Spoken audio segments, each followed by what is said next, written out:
All right. My clock is 3:01, so why don't we go ahead and we'll just get started and people will join us in the meeting already in progress. How about that? Hi, everybody. My name is Kelly Lippincott, and I work for ProMedica Senior Care. I want to go ahead and introduce our special guest. We have a special guest with us today. His name is Brandon Smeltzer. He is the Director of Market Development for the Assisted Living Division for ProMedica Senior Care. Welcome, Brandon. Thank you, Kelly. A special guest. I thought it was some feedback there. You're special. Yeah, I thought it was a dynamic duo or something between us for these webinars. It is. Thanks, Kelly. Good afternoon, everybody. Thank you for attending. As Kelly said, I'm Brandon Smeltzer. I work with the 50-plus memory care advisors that we have across the country, looking to support all of you with your needs, taking care of people, individuals with Alzheimer's and related dementias. Really happy to report this is our 11th webinar that we've offered since April of this year. Many of you have attended all of them. Thank you for that. We're going to continue to offer these until it's safe for you to come into our communities and learn there. So thank you for your continuing support of this. We'll continue to bring these resources to you. We're also continuing to help families and their loved ones with dementia. It's a tough time to make those decisions. We've had 25 years of experience assisting families through that. We're here to help you today, just like we have been for the past 25 years. I encourage you to reach out to the nearest Arden Courts for guidance from one of the memory care advisors. They'd be happy to help you talk through when the time is right, how we can help you, what you should be looking for. I'm confident the advisors would share with you why they're proud to work at Arden Courts and the many benefits that you and your loved one would receive. But we're excited to share. You don't have to just take our word for it. You can talk to some of our very satisfied current family members. We just wrapped up our annual customer satisfaction survey and are really excited to share that even in the midst of a global pandemic, 96% of our families would recommend us to others and are overall satisfied with our services. So I think that's a huge kudos to our operations, our clinical teams, our caregivers, our food service, programming, everybody. They have just been working tirelessly for the past 7-8 months trying to take care of our residents, and we're very appreciative. Our families have acknowledged that, so thank you. That said, we are still in a place that COVID-19 management is an important factor, probably to you just as much as it is us. With virus positivity rates on the rise across the country, we are remaining vigilant in keeping our residents and our employees safe. Recently, our communities received EvaClean electrostatic sprayers that disinfect and sanitize services.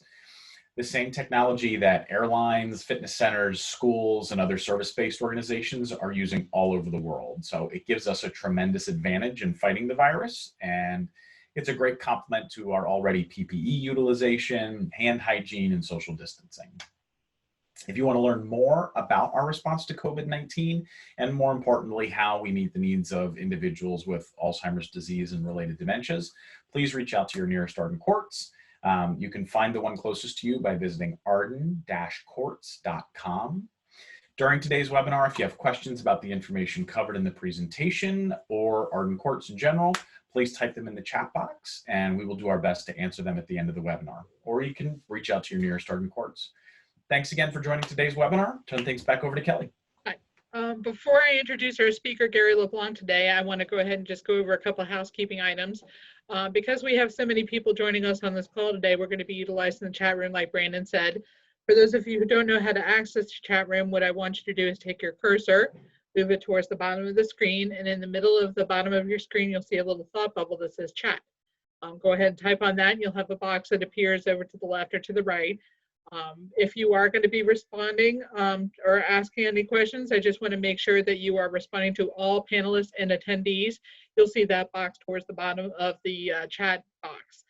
If you only send it to panelists, I'll only see it and not anybody else, and that's no fun. This webinar today is going to be recorded, so in a few days, all the attendees will be receiving a link for the webinar. So if you missed any portion of it, you could go back, stop, rewind, make fun of me, make fun of Brandon.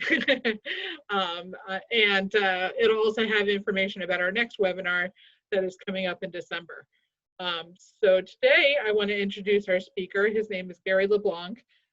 Gary is the Director of Dementia Education for the Dementia Spotlight Foundation. He's also a certified dementia communication specialist and an author of several books, including Staying Afloat in the Sea of Forgetfulness, The After Effects of Caregiving, Managing Alzheimer's and Dementia Behaviors, and he's the co-author of the book of While I Still Can. You can probably receive any of these books at our Art Courts communities. I put the locations, website, a little further up in the chat, and then you can find out what the Art Courts location nearest you is. Gary is going to utilize his 20 years of personal and professional caregiving experience to help us get up close and personal with dementia care today. I love hearing him speak. He's very engaging. I learn something every time I listen to him. So without further ado, let me go ahead and introduce our speaker today, Gary Leblanc. Hi. Thank you, Kelly. Thank you, Brandon. Nice meeting you. I'm Gary Joseph Leblanc. I'm the director, as Kelly said, I'm the Director of Education for the Dementia Spotlight Foundation. But I've been caring for family members for 23 years now. I took care of my dad for 12 years. He died of Alzheimer's. Right after Dad died, it was Mom's turn. She 8 years with her with vascular dementia. And I have another close family member that we're caring for right now. So there's been a long trade on this, but what we're going to talk about today is the after effects of what happens after you lose your loved ones, the after effects of caregiving on this. I'm hoping that there's a lot of people on that are still caring right now. I really want to reach the people so they understand what happens after the loss. And there's a lot more going on than a lot we don't realize. And I know my first experience of it, I was shocked at what actually happened afterwards. So we're going to have a little fun with it a little bit on it. There can be a little darker of a subject once in a while on it, but please stay with me on this. It's very important we discuss this subject on it. I'm going to share screen and get our presentation started. And let me just get a minute here. All right.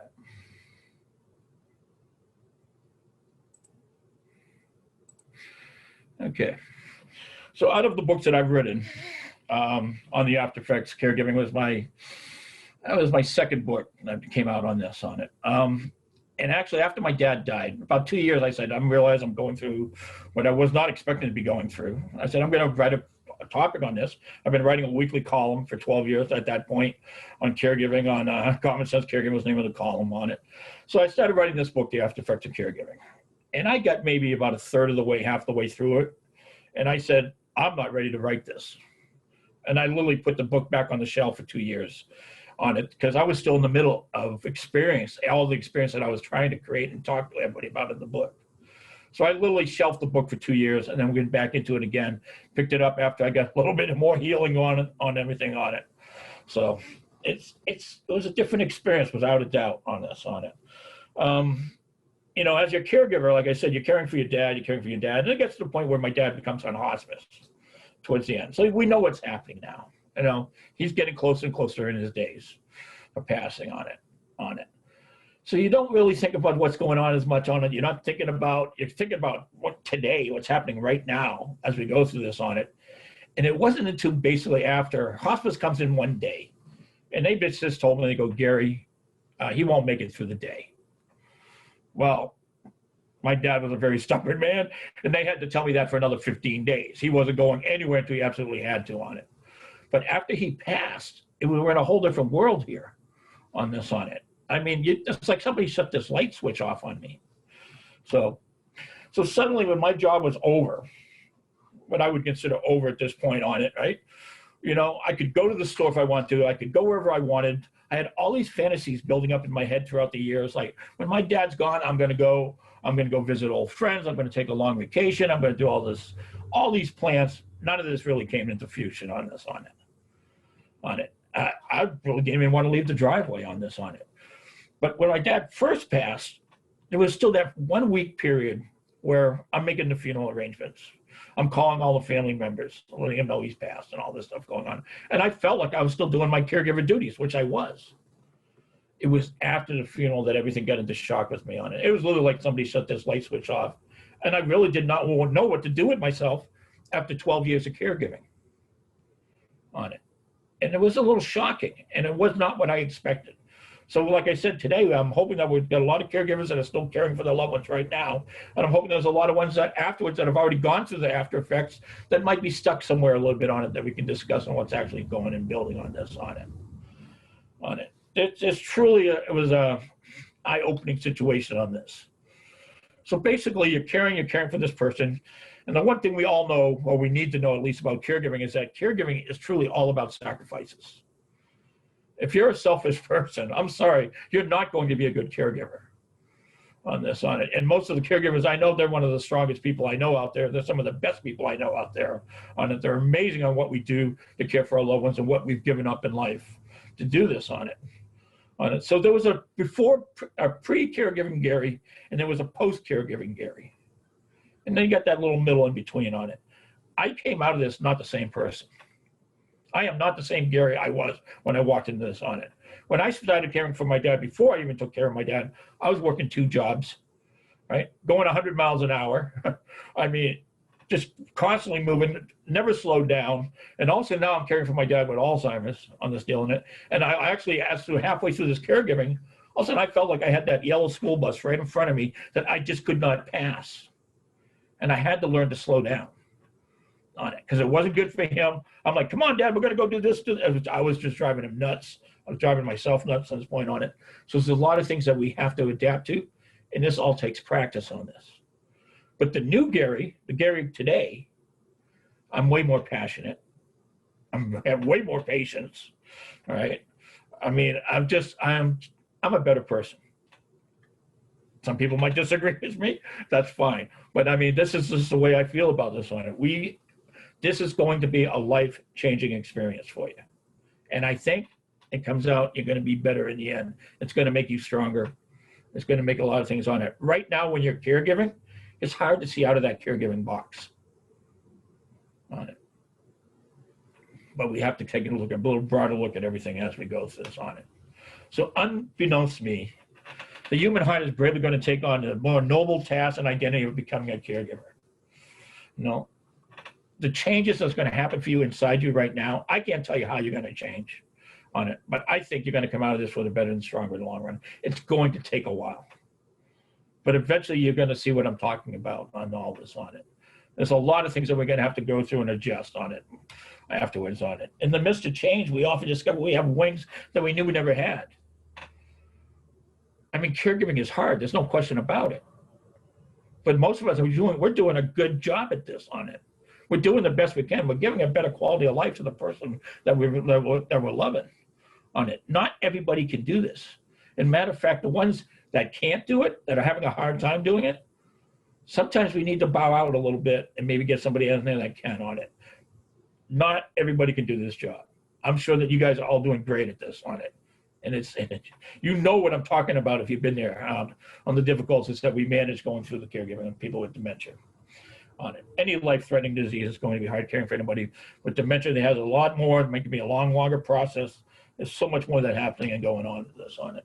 And it doesn't matter whether you're doing it 1 year, 12 years, 15, 23 years, like I've been doing this on it, it's going to change you. You spend 365 days caring for somebody 24/7, and it's going to change you. I mean, this is just stuff we're going to have to deal with on it. And again, I'm saying I think it's going to change us for the better on it. We become more caring people on all this on it. We become about aware of other people's hurt as we go through all this on it. There's a lot that we need to adapt and go through on all of this on it. Now, the financial burden is on this. I've had arguments, I'll say just heated discussions on this, and people will argue that this truly isn't an after effect of caregiving. I'm telling you, for me, it was on it. All right. 1/3 of caregivers are going to come out of this and report themselves at a poverty level on it. And here's the thing: the longer that you're caring for this person, and the longer they live, and that's our goal. Let's get as much good life and number we can on these folks on it. The more money we're going to be spending, the more expenses it's going to be on this. On it. The average caregiver is going to lose $15,000 plus a year on it. How many of us are cutting our employment in half, stepping back from our employment completely, right? This is all stuff, I mean, that's going to affect you financially as we go through all this on it. I mean, whether we're bringing in home care, all this stuff is all in play on it. I was working 2 jobs. I was very financially well off. I wouldn't say very, but I was doing what I should have been doing, planning for a future and all this stuff on it. And it just whittled it down to everything after so many years of doing this on it. I mean, so yeah, it is an after effect on it. We need to kind of think about all this and get through all this on it. How are we going to get back on our feet when this is over? We're going to talk about that a little bit as we go on this on it. This is my store. I've had a bookstore in Florida for 31 years. Me and my dad opened this thing. We partnered together back in 1990 on this thing. It'll be 31 years in January on this on it. I would have, you know, when I first started the business, my dad was fine. Then I could see all the changes in him and all the dementia was showing up and everything on it. And then it got to the point where I would bring him in to work with me on it, and he was struggling. I could see him struggling, trying to get through the days on this on it. I literally set him at a table and built boxes of books around him so nobody would go and bother him, and I just set him there pricing books all day long on it. The next morning I had to come in, he's got a $2 paperback priced at $32. I'd have to change everything, but at least I was kept him busy. And he felt like he was still independent. He felt like he was still helping on it. But those days got shorter and shorter and shorter. Next I know it was 3 o'clock. He couldn't make it through a whole day. Then it was noontime. He could only make a half day. Well, I couldn't leave him alone. So I'm literally closing the store down, half days to the point where it got to the point where I had to close it down for the last 3 months when he was there. I'm there a couple hours a day and here and out there, losing customers left and right. So yeah, all this affects you on this. So here's the thing. When he's gone and I opened the business back up, it was like starting over. I mean, all this stuff is affecting us after effects of caregiving. That we got to put it all together and kind of look at the picture and all this on it. So once a caregiver is always a caregiver. You know how I said that I felt myself in this void? I've been saying this phrase for a long time. I might have coined it. I'm not sure on this. But I have been telling you, once a caregiver, always a caregiver. This doesn't leave you inside on it. So here it is. My dad's gone on it. And I really did not know what to do with myself. All of a sudden, the cat's sneezing. I'm running across the room with a handkerchief. I'm like, oh my goodness, the cat's sick. I got to bring the cat to the vet. I'm looking for anything to care for it. The plant in my kitchen window is dying. I'm like, oh, I got to go get plant food. I got to heal the plant on it. I was going to more support groups after my dad passed, and I did the whole time during it, doing this on it, because I was like a junkie getting my fix, going there to help other caregivers and to be with people that have been experiencing what I've been experiencing, just to hang out with them on it. And as sad as this is to say and embarrassing, when here it is 6 months after my dad died, here's my mom, and I realized I saw this all coming, but I was so busy with my dad that now I couldn't leave mom alone. And I was like, oh, good. I get somebody else to care for. And it was shocking that I even said that to myself. But that's how I felt on it. I had been that caregiver, and had been in my blood now on it. Once a caregiver, always a caregiver. Be encouraged, because you might be in the process right now on a brand new mission in life and you just don't know what it is yet. I can't tell you what it is. We don't know where this is going to lead for you on and where you're going to come out of this and what you're going to do. Not everybody's going to be writing books and doing the stuff that I did on it. I mean, I've always been writing. I mean, this is something I've done for multiple years on it, journalism on it. But you know, you got to look at this stuff on it. You look at these people that are facilitators in these support groups. All of them have been through this mission before on it, and they're taking what they've learned and experiences, and they're sharing it.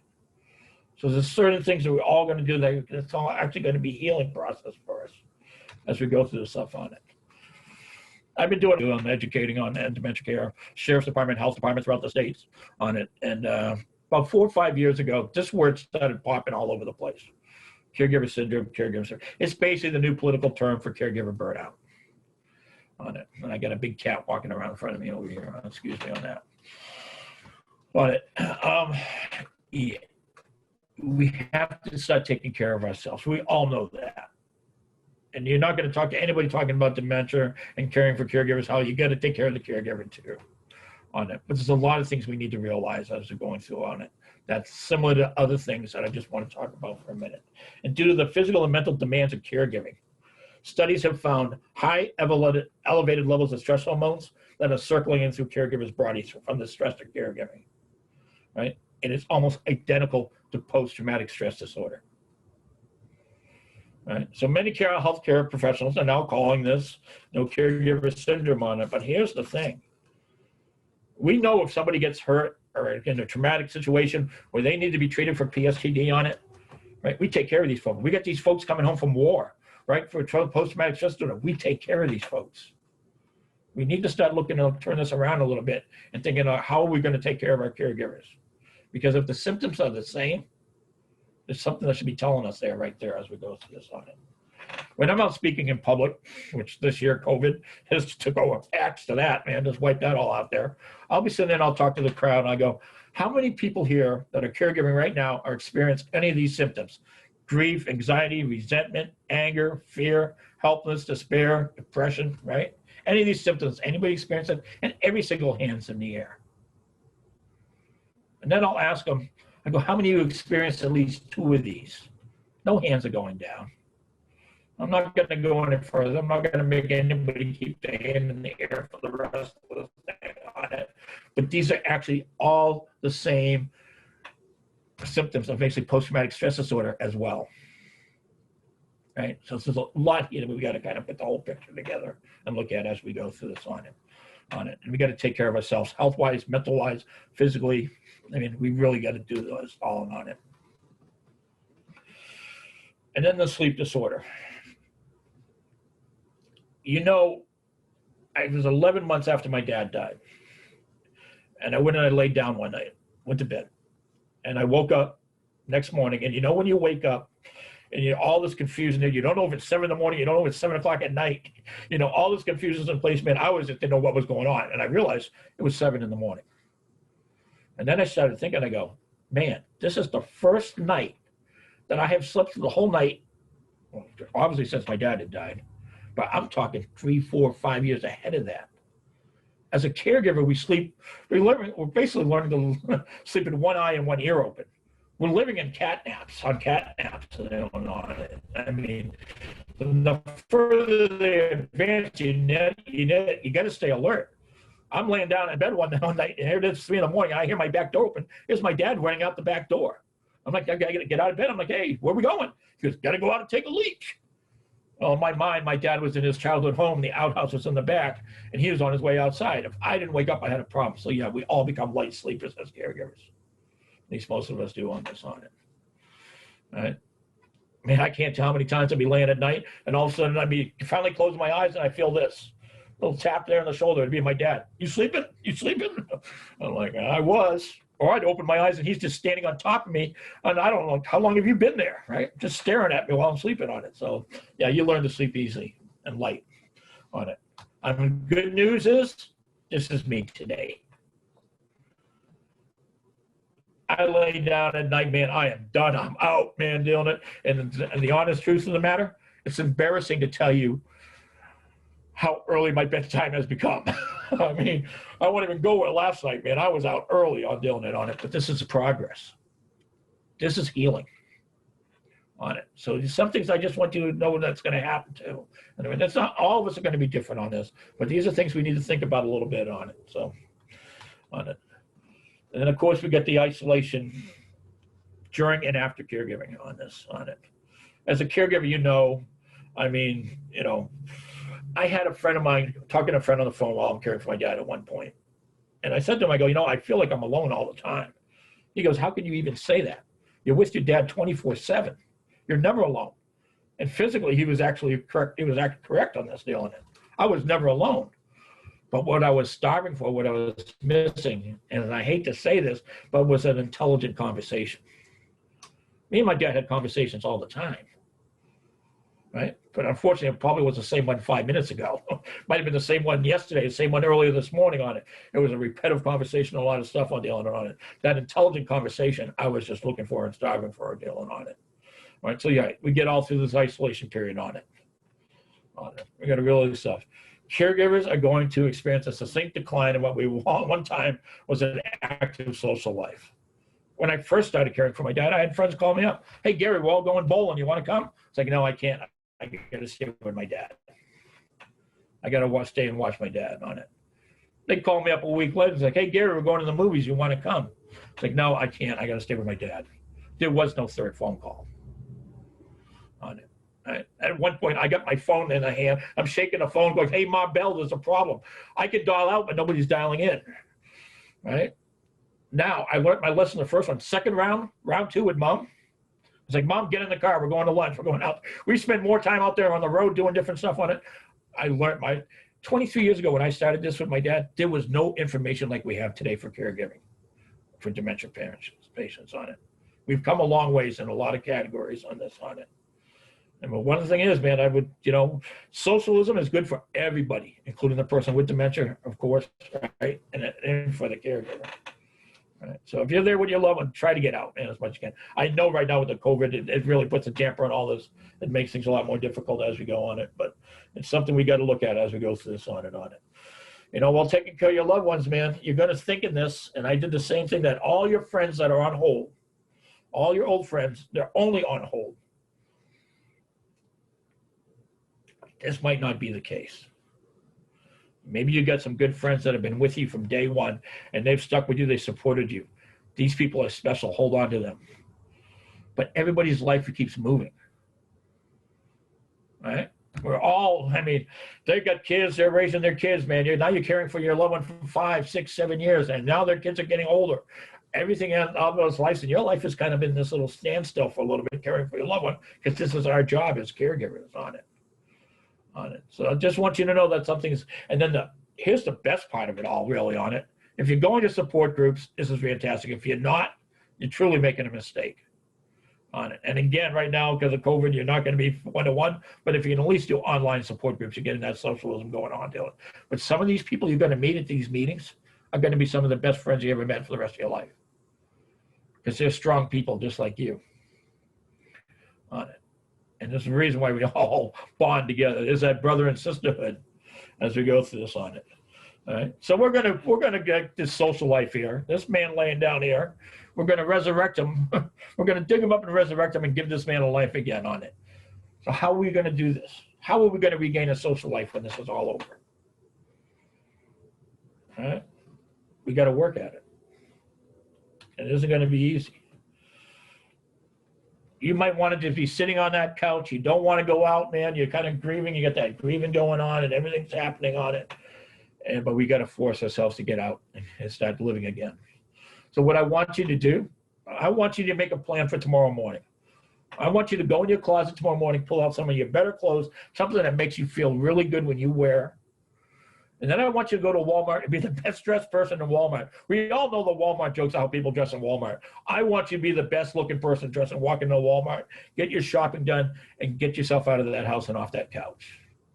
I know. Sometimes we're going to have to start from the outside and start healing from the outside to get into the inside on it.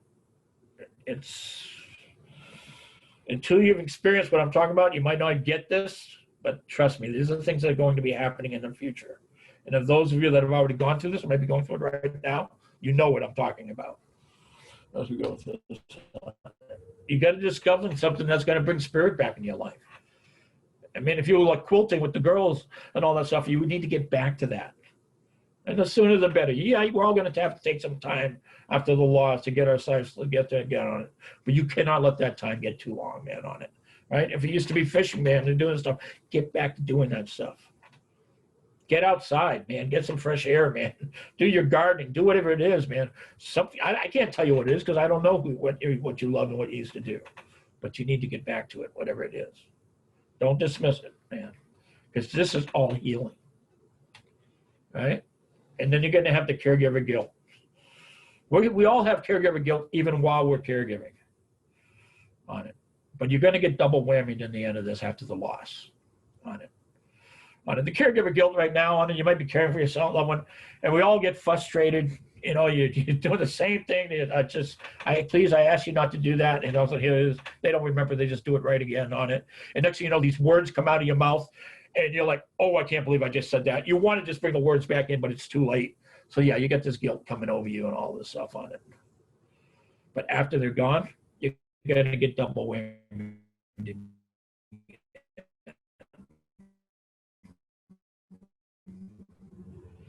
On it. right? Or you could be caring for somebody on it, and you look up at your Lord, your Maker, or whatever you believe in, or this woman. They didn't do anything to you.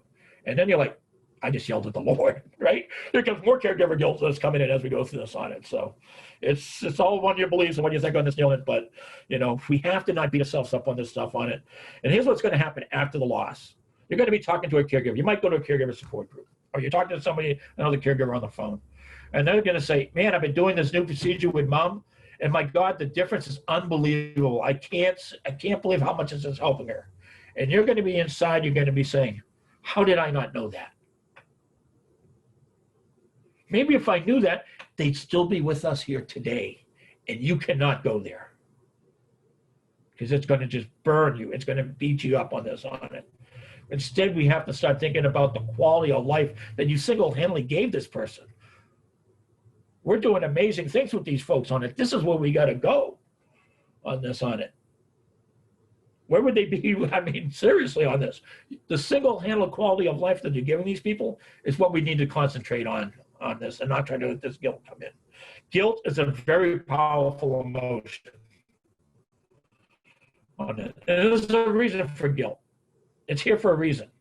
There's good guilt and there's bad guilt. A good guilt, for example, well, maybe I should have robbed that bank. Maybe I'll bring the money back tomorrow. I probably should have done that. Well, that's good guilt, right? But bad guilt is about beating yourself up over this stuff. That's bad guilt on it. Nobody knows everything on this. Every patient is different.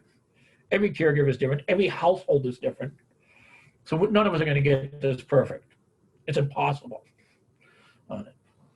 But we just got to do the best we can and give them the best quality of life as we can on it. And don't let ourselves get beat up over this on it. Because this is going to come and get you double whammied at one point on it. It's going to come and get you at the end on it. And just don't let it sit there and linger on you on it, please. And then we got anger, another misunderstood, powerful emotion on it.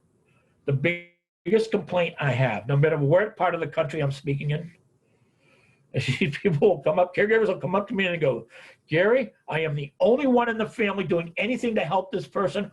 My brother, my sister, my kids, nobody has helped me. It's all on my shoulders. Number one complaint I have. I hear it everywhere. And some of these people are pissed. Most of them are very upset, and they should be.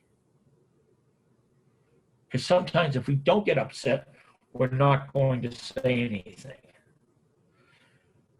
We've got to pull that family together, the family meeting, and say, I need some help here. Sometimes it takes a lot of us to even say that, It's like, oh, I'm disappointing everybody. I'm disappointing my family members. Everything's on your shoulders right now. Don't worry about that, man. You got to ask for help on this deal in it. But yeah, we do get angry.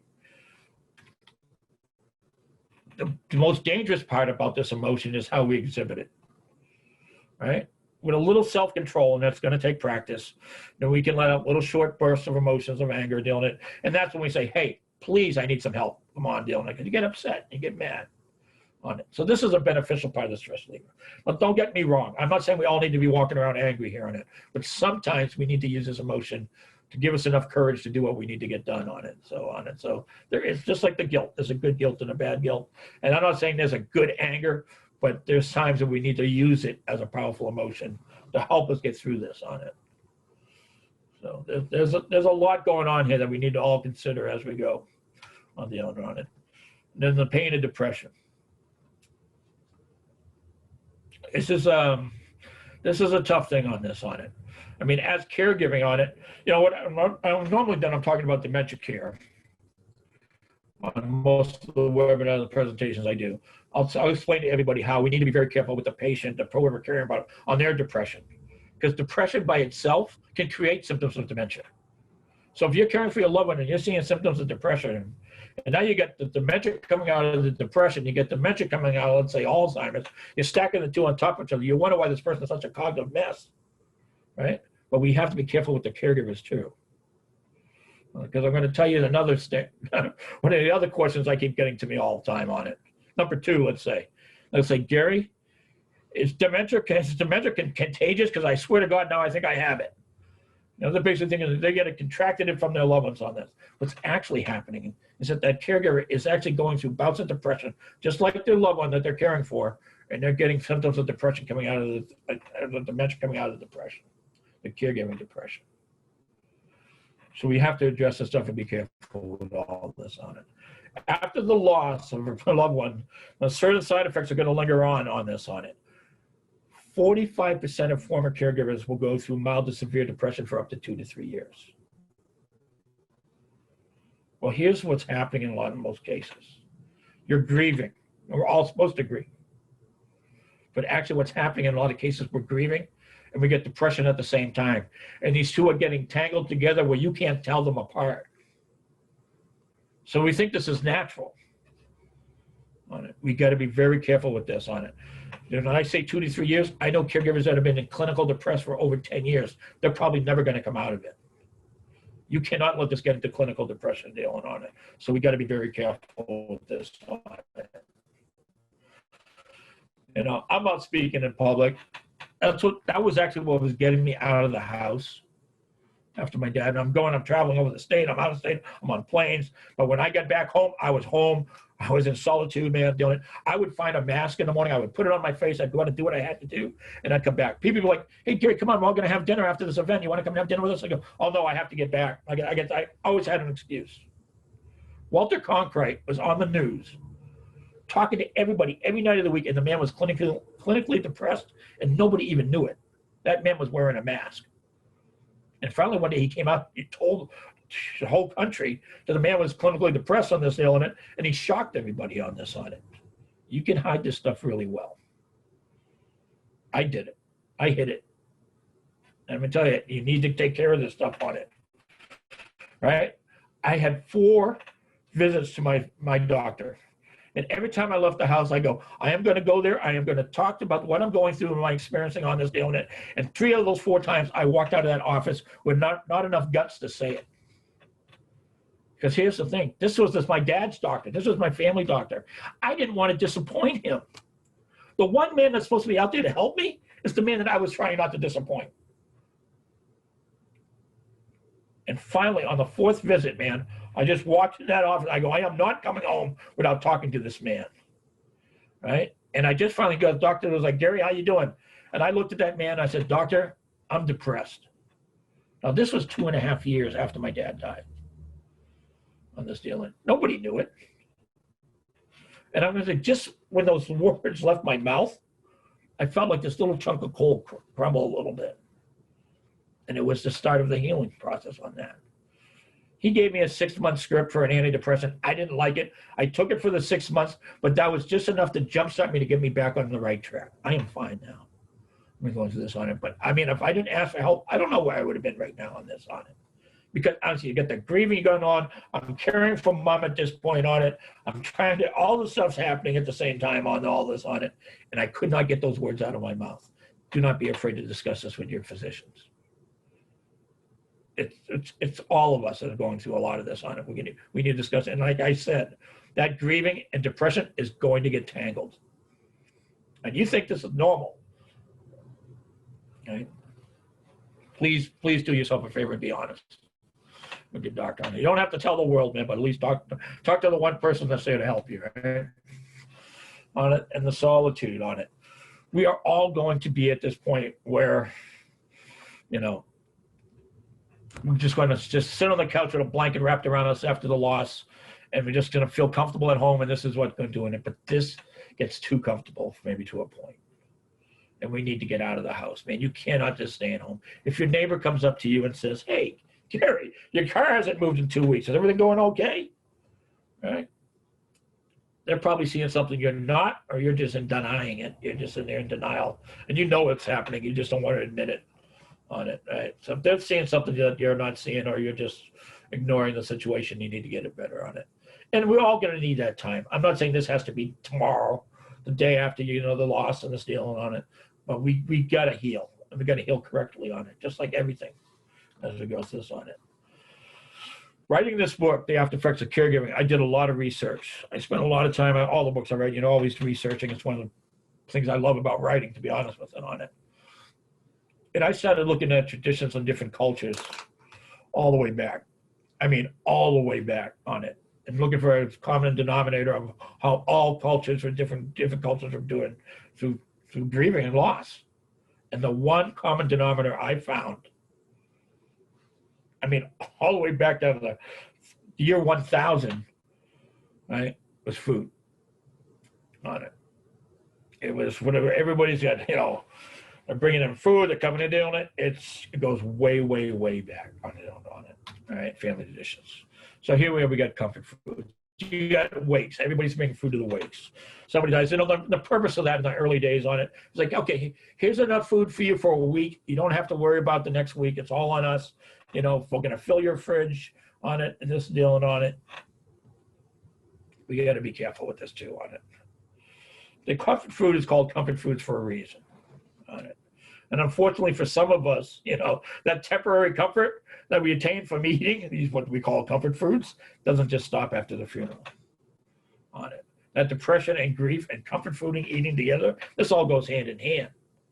And don't kid yourself, it's an addiction on it. I mean, right? You know, you get that little piece of chocolate and you feel good after you eat that chocolate, it's an addiction on it, right? So yeah, I gained weight like crazy right after this on it. I've been fighting it here off and on, trying to get it off on it. Lost a whole bunch, bring it back on it. We got to be careful with this stuff on it. This dude here became my new friend, right? I'm on the phone, go, hey, I'm ordering a computer. I get somebody coming to my door. I get to talk to them for 5 minutes. I didn't even have to leave the house, and I got dinner, all right? So we got to be careful with this stuff, and we need to be careful if it's the opposite. Because a lot of folks, man, they're losing weight left and right. Either or, it's unhealthy on it, right? We all know this on it, dealing it. So I'm just going to warn you a little bit on it. This is something that we got to be careful of when you're just sitting home and you don't want to go out. Yeah. We're going to think this is getting depressing because this is going to turn out to get, at the end of this, we're going to be happy again, man. Trust me, as we go through this presentation on this, on it. You know, so here's the thing on it. And everybody asks me this a lot. Because how do you say goodbye to somebody you can't live without? This is down by Unknown as a famous quote. This guy's very famous. I see his name everywhere, Mr. Unknown on it, man. But here's the bottom line. You don't have to say goodbye. You just don't on it. You can say, hey, I'll see you later. Save a spot for me upstairs, man. Make sure it's a good seat, right? But we struggle with this on it, you know, on it. And honest to God, you don't have to on it. I mean, there's certain things we can do, go about it in certain ways on it. Yeah, we all say our goodbyes in our own ways on it, but there's certain things we have to think about how we go through this on it. And, you know, I'll meet you on the other side, whatever what your beliefs are, right? There's ways that we can go about without this and not it's killing us. Now, being torn in two is something I experienced, and I wrote an article a long time ago in chapter 1 of my book called The Waiting Room. So basically, I got hospice there. It's at the end. We know what's happening here on it. You know, I'm holding my dad's hand, you know, and deep inside of me, I got half of me going, you know, maybe he's going to sit up and we're going to have another good 6 months. And you know this is impossible, but you're feeling it. And the other half of you is like, come on, Lord, just end this. Take it now. And then here comes the guilt. Oh, my goodness, I can't believe I even thought or said that. But that's how you're feeling. You're getting torn in two on this, on it. And it's natural on it. You know, we're going to go through this stuff on it. It is natural as we go on it. Sometimes these quite unexpected loud emotions entombed deep inside of you are going to ascend to the surface. And this could be good stuff on it. My dad used to bathe in Old Spice, right? I sent him into the bathroom. He'd come back. He'd got like a bottle on him, man. I'm like, did you shower and wash up? He goes, yep. I think, I don't think so, man. We need to hose some of that stuff off, man, right? On it. This way of trying to get out, not taking a shower on me, all right? Well, here's the deal. One day I'm working in the bookstore. I'm standing in behind the counter, and this gentleman comes walking in through my front doors. And this guy was wearing Old Spice. I had my head down, my head just went up. I'm like, whoa. And I'm following this man all the way around my store. Can I help you with anything on it? And I just wanted to inhale him. I just wanted to breathe him in, man, on it. I never saw the guy again. He probably never came back to the store. He probably thought I was crazy. But it just felt so good. This is healing. This is little things that are good, that are going to happen eventually after the loss of someone. It's going to put you on the right track. And you know you're on the right track when this stuff happens. on it, man. Like I said, I'm ready to follow this man out of my store, man, on it. I'm just breathing him in on it. But yeah. So how long should we grieve, right? Another big question on this. I was doing a speaking event outside of Baltimore, and a lady comes up to me and she goes, "Can I speak to you after you're done?" I said, "Sure." So I go, she comes up to me at the end, and I go, "So what's going on?" She goes, "Well, my family's all worried about me." I said, "Well, what's happening here?" She goes, "Well, they're all telling me that I go to the cemetery too much to see my husband." And I'm like, "Okay." I go, "So how often do you go?" She goes, "Every day." And I was like, "Well, how long has your husband been gone?" She goes, "A little over 2 years now." So I can see where the family's concerned. For every day for 2 years, that woman's been going to the cemetery. Snow, rain. I mean, this woman's going to deal on it, right? She had a Memorial Park bench built. She goes there, she prints herself a sandwich, and it's a part of her day. So I asked her, I go, "What happens when you're there? Are you crying? Are you somber?" She goes, "No, it's the best time of my day." So at this point here, I'm not truly too worried of what she's saying at this point on it. My big question is, are you using this? If somebody goes, "Hey, Doris, come on, we're going to go have lunch today." "No, I can't. I have to go to the cemetery." Now I'm worried. Nothing wrong with going to visit your loved one, without a doubt. But you get stuck in this thing like that where you're taking you away from having your social life, then that's my concern in this element. But how long should we grieve? The golden answer is there is no answer to it. There's no time limit on this stuff. So I'm doing another speaking event. I'm on the East Coast of Florida. I drive back. I live on the West Coast. I live by Tampa. I drive back over here on it, and I get a call the next day. I'm doing this presentation right here. And the lady calls me up. She goes, "Hey, Gary, guess where I'm grieving?" I'm like, "Where?" She goes, "The beach." I'm like, "Perfect. We don't have to grieve on the couch. We can grieve anywhere. You want to be in the sunshine on the water, man, on it? No better place to be grieving as far as I'm concerned, right? On it. So this is things we got to think about as we go through this stuff on it. We just got to be careful with all of this on it. I want you guys to come out of this healthy, and I want you to live healthily afterwards on it. Right? The sentimental attachments is something I never would shock me on this. I would never consider myself a hoarder on everything on it. But here's my dad. I gave my dad the master bedroom in my house on it because the bathroom's right there on it. I needed this bedroom back, really. I definitely needed the closet space back and dealing on it.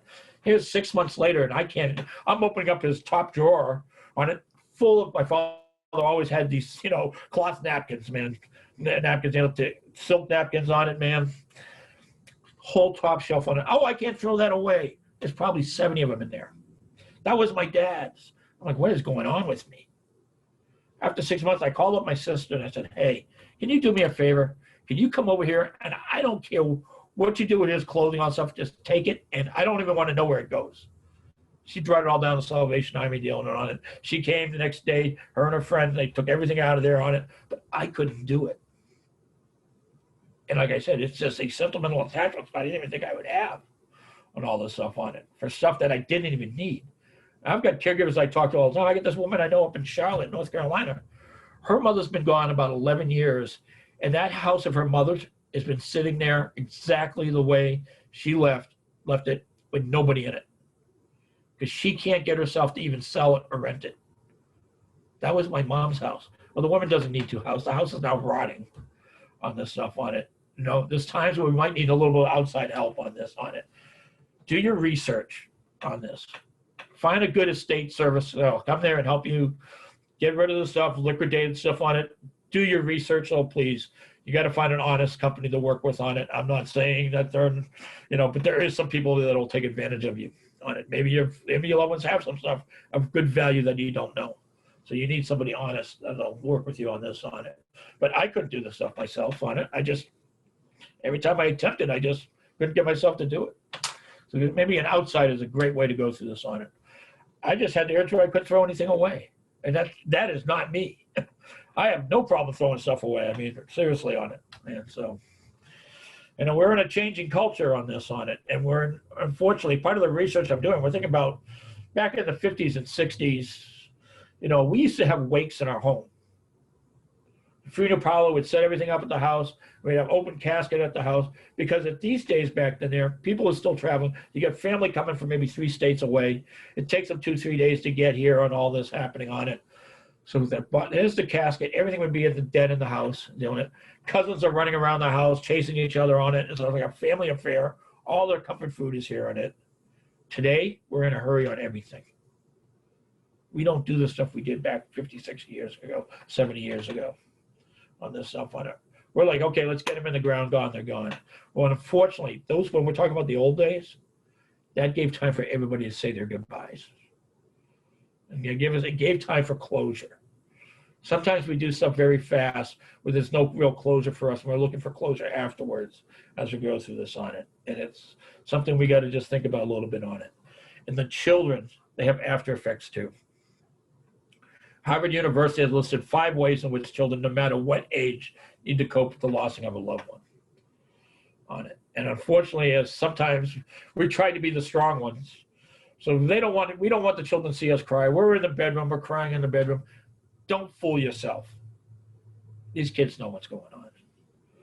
Most of these kids are way smarter than we think as we go through on it. We just got to handle the stuff the right way on it. All right. According to Harvard University, the acceptance. They need to accept the loss just as much as we do. Hiding the loss from them and hiding our emotions from them, there's no acceptance for these kids at the same time on it. They need to experience the loss just like all of us on it. All right. I remember when I was probably 10, first time I ever had to go to a funeral. My neighbor lived across the street from me, Mr. Smith. Guy ratted me out on everything when I was a kid on it. Had a heart attack and passed away. Open casket at the wake, Neil, and my mother was going, we're going to the funeral home. Get on your Sunday clothes. We're going on. I go, I don't want to go. She goes, no, you're going. So I get there, and I'm with my mother. So I tried to go up and visit at the casket dealing on it, and I didn't know what to experience on it. And I walk up to that casket up there, and I'm like, damn, that dude looked pretty good. I was shocked as a little boy at this point on it, man. But this is part of the experience on it, that kids that needs closure as we go through on it, all right? We need to adjust to an environment in which the loved one is missing.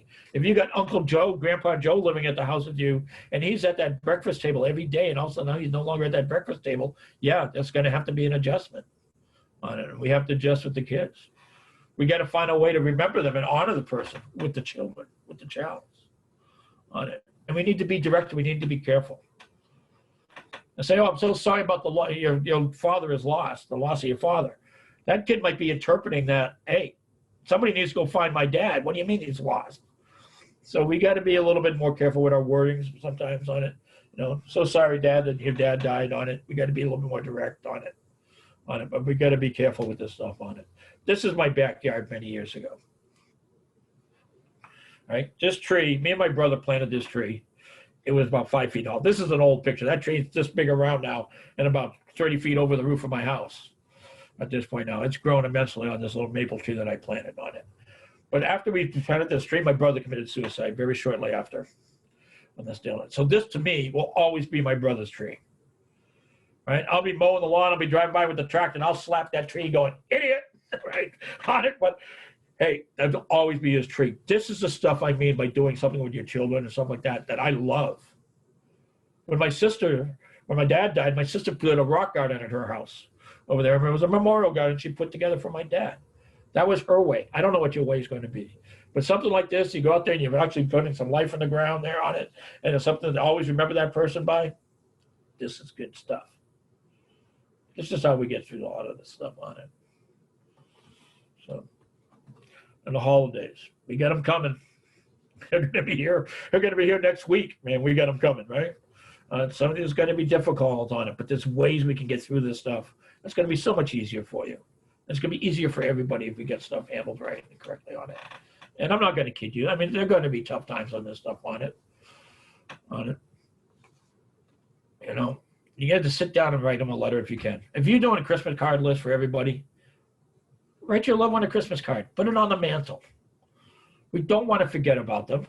We don't want to exclude them on everything on it. I mean, there's certain things. Write your loved one a love letter. You'd be surprised how it might make you feel better on all this stuff. It's a healing, again, right? Share your favorite story. A lot of families will set up a plate for their loved ones after they're gone. That's fine if that's what you want to do. I have no problem with that. But at least have a conversation about them at the table.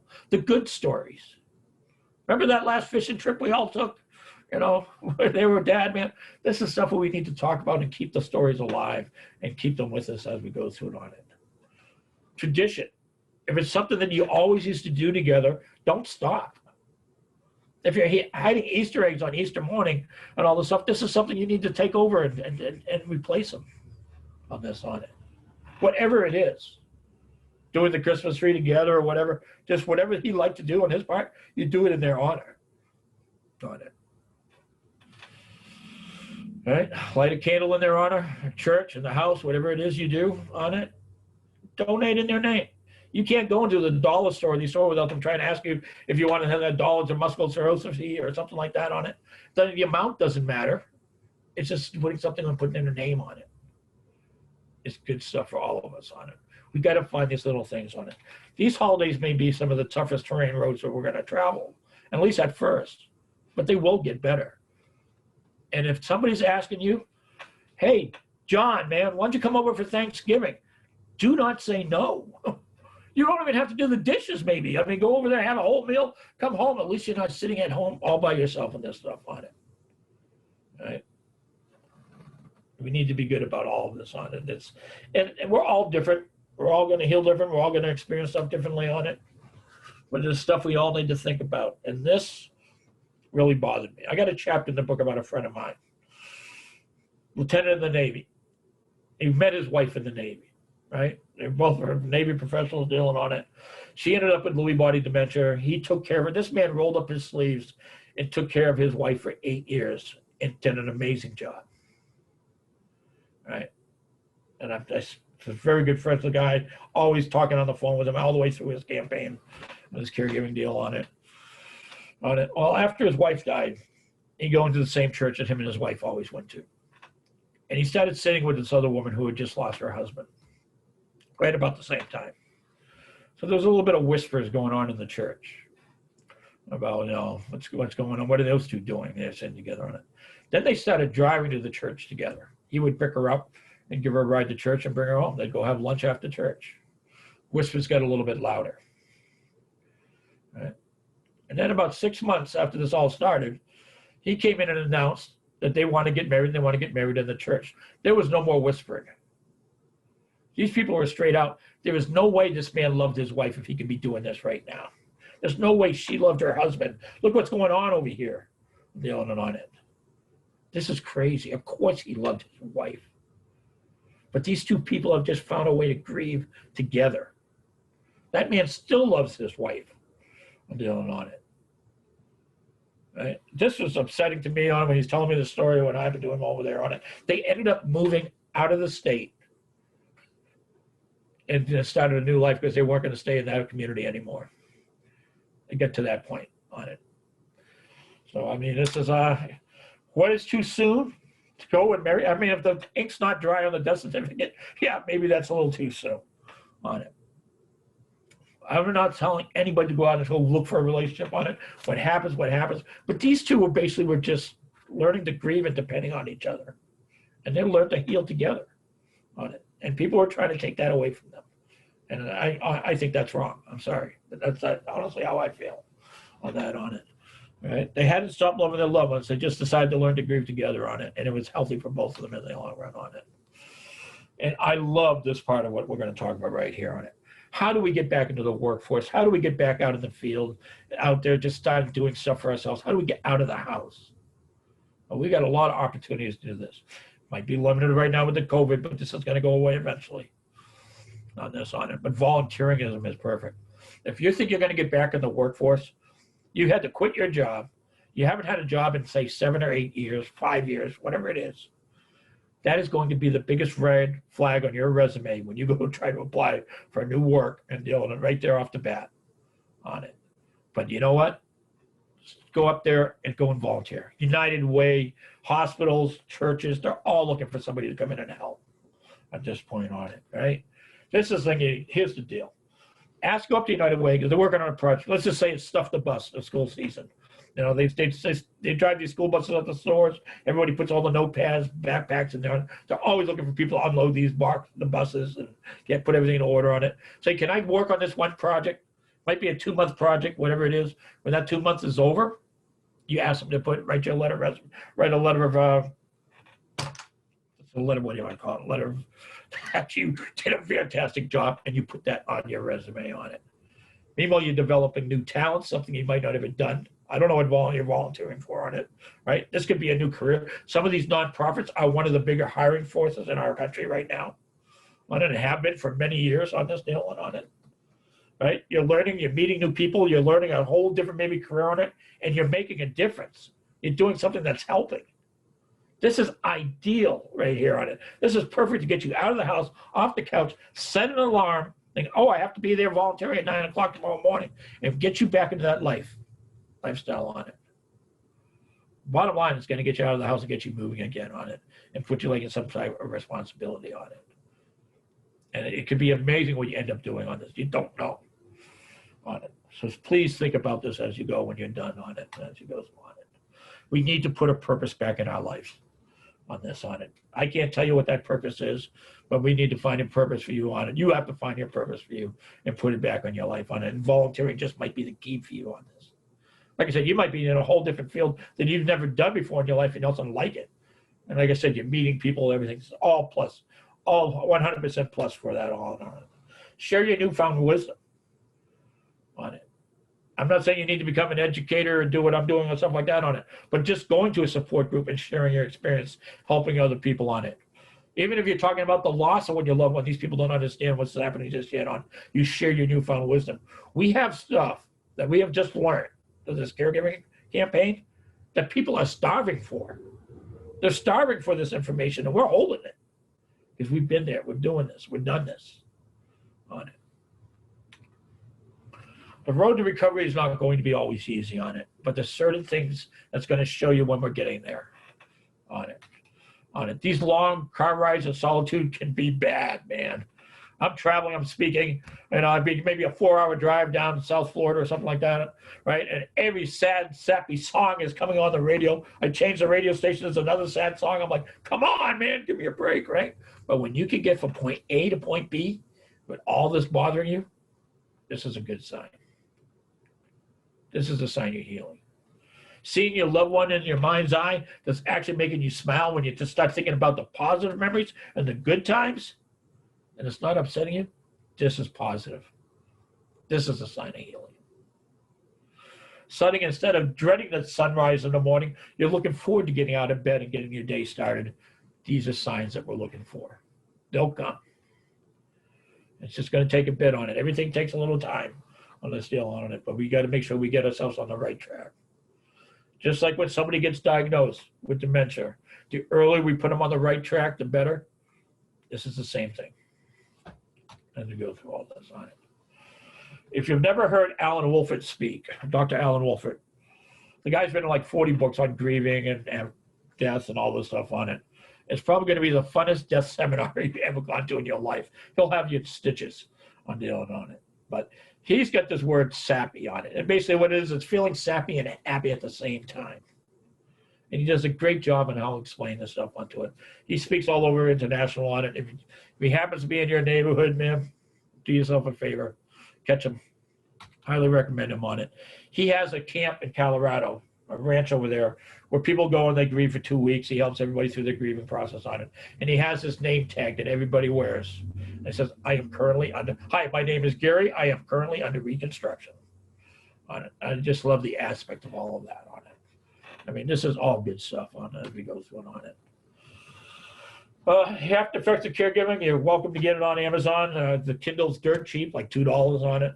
I'm not on it. What we talked about today in much greater detail and everything on it. So just be patient with yourself, right? And the point of this whole thing, honestly, is I want caregivers to understand today what might be the tomorrows on this. And that's why I'm very happy to be here to talk to all of you folks today on this. And I know some of this stuff is sad on it. And it's, you know, it's life, man. It is what it is. But the more we know about this today, the better you're going to do later. and I promise you that. So why don't we bring Kelly back on? I'll unshare here. Here I am. I know Brandon's going to join us too, just in case. We're going to open up the chat room for just a moment. If anybody has any particular questions about anything Gary spoke about today, if you have a challenging situation at home that maybe you need a little guidance on, we are all ears, and we'll hold it open for just a few minutes. Yeah, and anybody, if you need to get a hold of me, Dementia Spotlight Foundation.org, you can contact me there, or my email, Gary@DementiaSpotlightFoundation.org. So. Yep. I know that you talked about support groups. I know a lot of our Arden Courts communities right now are hosting virtual support groups. You can contact the Arden Courts location nearest you to find out the dates and the times and to get the link for those virtual. I really encourage you to go and find one. They're going to do you a world of good, I promise you. Brandon, do you want to have anything to say about our virtual events? No, we have just gotten so much positive feedback from speakers like Gary, and it's been I've been very proud too of the diverse topics that we've presented. I think it's hit individuals involved in dementia care on many different levels. So I think there's a ton of resources there. I encourage you to go check them out. Utilize them. You know, we are a residential living option for individuals with Alzheimer's and memory care, but we also pride ourselves in just being a resource. So if you choose to move your loved one with us, great. We'd be happy to have them. But if you want to use us for resources about a very frustrating and challenging disease, we're here to help with that too. Okay, so I know I do have a couple of questions in the chat room. Someone had asked me about they had joined the presentation late. In a few days, the webinar will be uploaded to this website that I just put in the chat room. You'll be able to go on there any time of day. There's a number of other webinars on there also. Just go on and click on it, and you'll see our lovely little faces. Someone had asked me earlier in the presentation, Gary, if any of your books are on audiobooks, because they were just wondering. Do you have audiobooks? There's, I think, this one, and I have two of them. I think the other one, the behaving of managing Alzheimer's dementia behaviors, are on Text to Speak Kindle. They'll speak live to you on Kindle on it. So. Okay. Two of them are translated in Spanish for those folks on it. So. Oh, that's great. Yeah, on it. Somebody did ask a question about the COVID and how it affects on grieving. Let me go ahead and read it, because in case someone's on the webinar, they won't be able to read this chat room. Can you talk about how COVID affects our grieving process, particularly the isolation it can bring about? Yeah, this worries me a lot on it, especially now that we have some places going more back to a lockdown again. I'm dealing on it. The socialism part, we're in a world right now where the virtual stuff is on fire, so take advantage of it.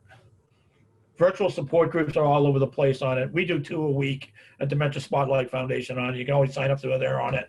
I mean, you can't be meeting in public, so at least take advantage of that on it. And if it's grieving, and if you're looking for a support group just on grieving, all hospice companies have bereavement and grieving support groups usually.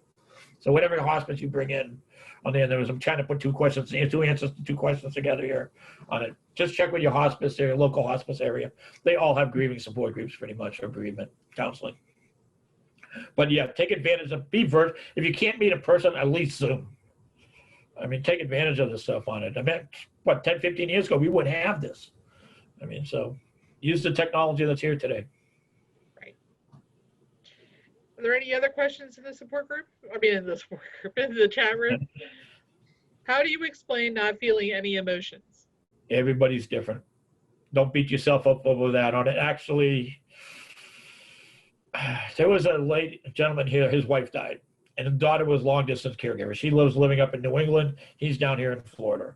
So she comes down here, comes to the funeral, and she calls me up. And was so mad at her dad. She refused not even to talk to him anymore, because he's at the funeral and he's laughing and he's joking, and she was just unbelievably upset about what was going on. I said, yeah, well, you don't understand. Your dad's been saying goodbye for 2 years on it. So the outside saying one thing, but the inside, I mean, we're all different on this on it. I mean, this man had said his goodbyes over and over and over. I mean, so, but the daughter. No right way, there's no wrong way. All right. Everybody is different. So if you're not feeling strong emotions on this, everyone's different. And it doesn't mean they're not going to come later. True. I'm a very anxious, worrisome person. How do I handle the death of my spouse with Alzheimer's? I know I'm going to say what I could have done. What could I have done better? What did I miss? Thank you. Yeah, you need to concentrate on what you did well on it. It's, you know, it's tough watching these people. I mean, I'm not going to lie about it. I mean, we're caring for these people. We're watching them cognitively dissolve at the same time on it. Also, they might not even know their children know who you are. I mean, this is not a normal situation on caregiving. This is a little bit more difficult on it. So yeah, we're going to experience a lot of things harder than a lot of other people that come through on it. So. Okay. I'm the spouse of a caregiver. How can I provide support after her mother passed? Get her out of the house. Call her up, man, and don't take no for. Biggest lie ever. The loved one dies, you call them up and go, how are you feeling today? Oh, I'm fine. Oh, they're not. 99% of these people are lying to you right then and there on it, man. They say, no, I'm coming over and I'm taking you out to lunch. We're going out today. Oh, no, I'm okay. No, I'm coming over. Yeah, get them back on their feet. Get them dressed, man. We'll get them back in some life, man, going on it. So. Is the experience different for caregivers whose loved ones live in a facility? You're still their caregiver. You're still there for them on it. Right now, I know this is all difficult. Every state's a little bit different. In Florida, we are allowed to visit. But I will say the numbers in those facilities have jumped. And they're wondering if it's because of the visitations or is it because of staff? I mean, it's probably a little bit of both, my opinion on it. But yeah, I feel for everybody right now, even in the hospital. I mean, you drop. I had a friend of mine who dropped her mother off for surgery, a serious surgery the other day, and Lily had to drop her mother off at the front doors of the hospital. Couldn't even go inside on it. I mean, so everybody's suffering all this stuff as we go on it. I mean, it's you got to be there for them. You need to call. You do your face chats, you know, as much computer stuff as you can, and as much interface on it. You're still their caregiver, just because they're in a facility. I'll start with Gary on this one, and then maybe Brandon, if you have some comments afterwards. Suggestions on dealing with ambiguous grieving while a loved one is still alive. Now she has COVID and she's teetering on hospice. Like I said, we all have a grieving difference. Sometimes this might be a point where you might not grieve so much afterwards. I mean, it's hard to say how this works on everybody on it. Like I said, the guilt of even putting somebody on hospice sometimes is very difficult.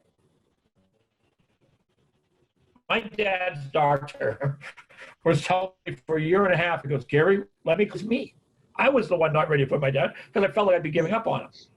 Finally, I get to the end of my rope, man. I call the doctor. I go, okay, make the call. That afternoon, the hospice comes to my house. So you approve this deal. I get people bathing them. I get food. I get nurses coming into the house. I get prescriptions coming to the house. I get doctors coming to the house. I'm like, I turned this down for a year and a half. Everybody's going to filter it a little different. I mean, any comments from a part-time remote caregiver who have families at home and are in the long haul with parents in a facility? Can you repeat that? Sure. Any comments from part-time/remote caregivers who have families at home and are in the long haul with parents in a facility? Yeah, ignore them. I mean, everybody's got their own opinion on stuff on it. I wouldn't put one in front of the other. We're all still caring, whether they're already in a community, whether you're long distance caregiving. We're all doing our parts on this on it. So, and Brandon wants to take a few questions. Please do. Well, this one actually is for Brandon. My husband's in the hospital, tested positive, but no symptoms. They're trying to find a place that will accept COVID/dementia patients in Arden Courts. Say that last part, can Arden Courts? Yeah, can we accept those types of patients? It depends on the community. For the majority of our communities right now, they are considered to be COVID recovered, meaning they've had an exposure at some point. It's in the past now. But it depends on the layout and makeup of the population. If we've got a particular, if you're not familiar with Arden Courts, we have 4 separate houses as we refer to them. If we've got a house that has no residents on it currently, and we can utilize that as kind of an isolation area until their loved one is out of they call it shedding of the virus, the contagious part of it, we might be able to accept that. As I said earlier, I think probably the best option would be to call the local urban courts, talk to them about the specific situation, because I'm sure there's a lot more details that are going to determine that. We got a couple more questions, then I promise I'll let you go, because I know I'm coming at you rapid fire. How do I explain to our children how their mother is feeling? Yeah, so how do I explain to our children how their mother is feeling? I think the more we educate the kids, the better everybody is going to be on it. A lot of people try to shelter the kids. We kind of briefly talked a little bit about the grieving part of it, but the caregiving, some of these kids are some of the best caregivers we have out there on it. I mean, it's literally, I'm giving them a chance to do it, and then they're helping on it. Some of them become, I don't know what's going to happen in the next generation here, so I don't know who's going to care for who, if anybody, on the way the world's going. But right now, we got these kids on it. Let them be part of the caregiving situation on it. Teach them as much. There is children's books on Alzheimer's and dementia. I'm not, I haven't found one that I particularly really like, but at least that's something to help get the story out on everything on it. We need to keep them as part of the process. Hiding stuff from them is never going to work well when it comes down to Alzheimer's, dementia, and caregiving with kids. Let them be part of the process. They can be very helpful to you. You never know. Brandon, does Arden Courts require or recommend antibody testing after surviving COVID? For someone to move into our community, again, very specific to the individual. So if someone had the virus, is outside of their 14 days, they're considered COVID recovered. I think right now the CDC returning to the facility. Returning to Arden Courts? Yeah. Returning to Arden Courts, yeah. Do we require an antibody test? No, we're just going to get more details about the situation. So again, if they're 14 days past exposure, the CDC says that they're outside of that virus shedding period. They're not contagious anymore. You're likely to test positive for the virus for the next 3 months. So there's a lot of kind of nuances to that. I would have to get a little more specific into the situation, but do we require antibody? Not that I'm aware of, no, but it depends on the situation. Yeah. This last question is for Gary. It's a little long, so I'm going to try to go through it. After accepting a hospice referral, my mom was discharged after 2 years and 5 months. She's in a facility without visitation, and I'm trying to figure out the void and trying to gauge her needs outside equipment. How do I measure decline? Well, you're going to see it. I mean, as far as a measuring tool for it, I mean, you're just noticing yourself. Sometimes you got to get yourself in denial. As far as the hospice going, people need to realize you can have hospice in most facilities on it. I mean, it's something that a lot of when I first started this, we're talking 18 years or so ago, a lot of buildings didn't want hospice involved. I think most buildings have found out, hey, it's two set of eyes, man. It's helping everybody all around on it. A lot of people don't realize that they can actually bring hospice into the building too on it. If she was already on hospice once, of course, she's going to be declining as we go through on it. As far as you've seen it, you're watching speech, you're watching emotions. I mean, her steps, is she mobility? I mean, how mobile is she on it? All those are declining on it. If the question's related to how do I measure decline so that I can determine when or if to get hospice back involved, and she's in a facility that you can't visit, then I think you need to rely a little bit on the facility staff to communicate with you what's going on. That baseline prior to when she went into the facility. And a lot of communities right now, Arden Courts in particular, offer FaceTime visits. We can do window visits. So you can still find ways to put your eyes on your loved one and kind of measure that yourself. I'm assuming that question is based off of when and if they can go back onto hospice. And I doubt there's a hospice out there that wouldn't come in and be willing to assess your loved one and determine if they would qualify again, if that's the basis of the question. Yeah, it sounds like that's sort of the nature. She's visiting from a window now, so she's saying, yes, that's it. Right. So, yeah. Thank you, Brandon. Yeah, this COVID is making everything difficult, but we'll get through it. Yeah, we will. But on that note, I want to thank the both of you. I know there's a few questions that we couldn't get into the chat room. We're going to have several more webinars that are coming up. One's that's on December 8th, Dementia and the Holidays, Grieving Through the Holidays. The information for that is on our website, which I've typed a couple of times, but I'll go ahead and, because I know the chat room has been very active. And thank you so much for those of you who have participated in the chat room. I almost think this is the most valuable part of the whole presentation. No offense, Gary, but I love the questions who come in too. I swear, no offense, Gary. No. Good But stuff. thank you so much for joining us today, Gary and Brandon. I really appreciate it. And until we all meet again next time, please stay healthy, wear your mask, and wash your hands. Happy Thanksgiving. Thank you. Happy Thanksgiving. Take care. Thank you.